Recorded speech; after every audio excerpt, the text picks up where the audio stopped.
Today we had another stream and Megacolony got some spies. Now they kind of announced last week that we would be getting a ban list today, or a restriction list, whatever you want to call it, and that wasn't the case. They delayed it to Friday. Apparently Dr. O alluded to the fact that it will not say no changes. So apparently changes are coming. I know we've been memeing like, oh, no changes. Well, it's delayed, which is kind of sad. I'm not sure why. Maybe the latest BCF results made them change their mind in some way. I'm not sure, but changes are coming. Also, are you enjoying the new layout? Like now at the top, you can see my social media stuff. So if you want to follow at Twitter, you can do that. If you want to follow at Instagram, you can do that. I'm pretty active on there. I post daily on Twitter, not so daily on Instagram. Still, you should follow me there. I'm just trying to up the quality of the channel over time. With that out of the way though, let's get into these card reveals. So first of all, we have the VR True Demonic Rifle Rogue Gunning Coleo.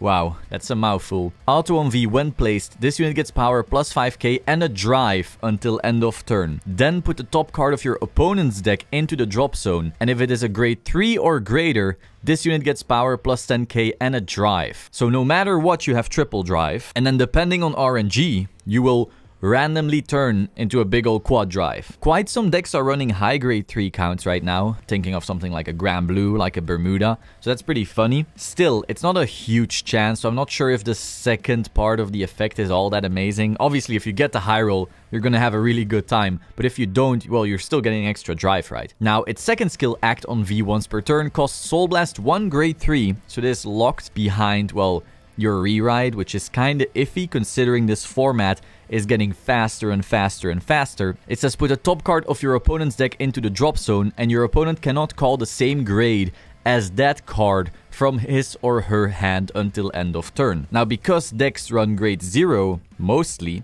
like the highest amount is grade 0s by default almost, this will very often be grade 0, but it will more often than not be grade 0.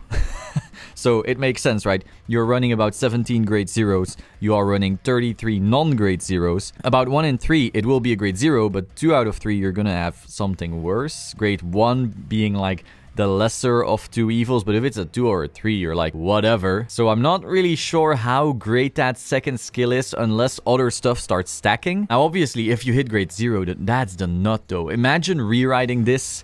They mill a grade 3, you use the second skill, they mill a grade 0, it's just GG. But I'm not sure if I want even more RNG in standard. I really don't know. It depends on the other support. We'll have to see. I don't know. It's a really weird skill. This is so Megacolony. So then we have Unrivaled Blade Rogue Cyclomatude.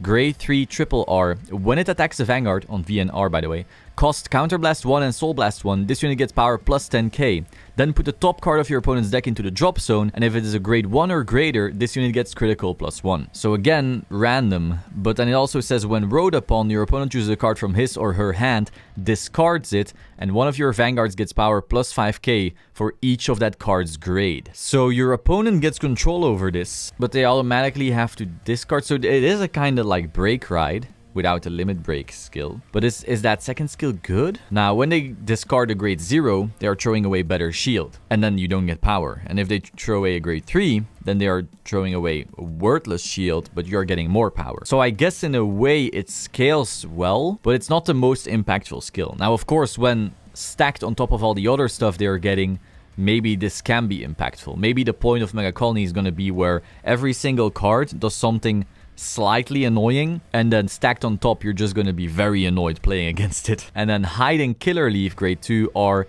Auto on V or R. When it attacks the Vanguard, cost Counterblast 1, Soul Blast 1. This unit gets power plus 10k. Put the top card of your opponent's deck into the drop zone. And if it's grade 1 or greater, you draw a card. So once again, these cards are going to be milling your opponent. Now, so far, none of these cards actually mill an insane amount to a point where you will actively be decking people out. Like maybe Grand Blue will hate their life because they mill so much already. But I don't think any other deck will really deck out against them. I feel like perhaps you're even helping Tsukuyomi because they'll reach their stack sooner than they'll know their deck. So as for the ban list coming this Friday, do you think I should do a prediction video? Like W Slasher loves to meme that Vanguard Insider should be doing it and that other people do it and blah blah blah. But I feel like a lot of the things that have been said are somewhat correct, but most of the things have been covered, I would say, in some form or another. But if you want to hear my thoughts, do let me know in the comments and I will make a separate video trying to, well, tell you what I think the ban list will hold. So do let me know that. Also let me know what you think of this new kind of look for the video. videos going forward. And also, let me know your thoughts on these cards. Whoa, you have to type a lot. I expect some beautiful paragraphs. That is all for today. Hope you found this very interesting. If you did, please subscribe to the Solemn Vanguard channel. Click the bell button to stay up to date. Like the video if you liked the video. And let me know your thoughts.